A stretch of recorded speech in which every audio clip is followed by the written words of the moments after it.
التاريخ تاعنا مزور ولا مش مزور. كلمة كبيرة جدا أنك تقول أنه التاريخ مزور. طيب دكتور، كسؤال ربما سيكون السؤال الأخير في هذه الحلقة، أسألك كمؤرخ وكباحث جامعي، هل تتفق معي إذا قلت لك أن في الجزائر نخشى من التاريخ؟ إذا اتفقت معي في هذه الفكرة، لماذا نخشى التاريخ في الجزائر؟ يعني من 62 إلى يومنا هذا هناك أشياء كثيرة ما زال يلفها الغموض في الجانب التاريخي. لماذا نخشى التاريخ في الجزائر؟ والله شوف، هو هذا كلام الأستاذ الكبير دكتور أبو القاسم سعد الله، مقال شهير الخوف من التاريخ.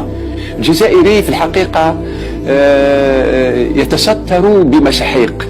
الجزائري في الحقيقة يتستر بمساحيق، يتستر بإيديولوجيا لا يؤمن بها إيمان عميق جدا، يتستر بوطنية كاذبة، يتستر بوطنية كاذبة، يتستر بمصلحة وطن، هو يدافع عن أنانيته كشخص في الظهور وحب الظهور إلى غير ذلك. لكن أنا أقول أنه التاريخ حقائق ووثائق. صحيح. الذي يخشى التاريخ هو الذي يخشى أن يعرف جذوره وأصله.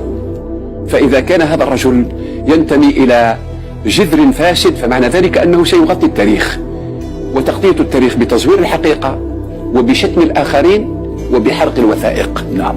3 أشياء مهمة جدا في الخوف من التاريخ. الأمم والشعوب المتحضرة لا تخشى التاريخ، لأن التاريخ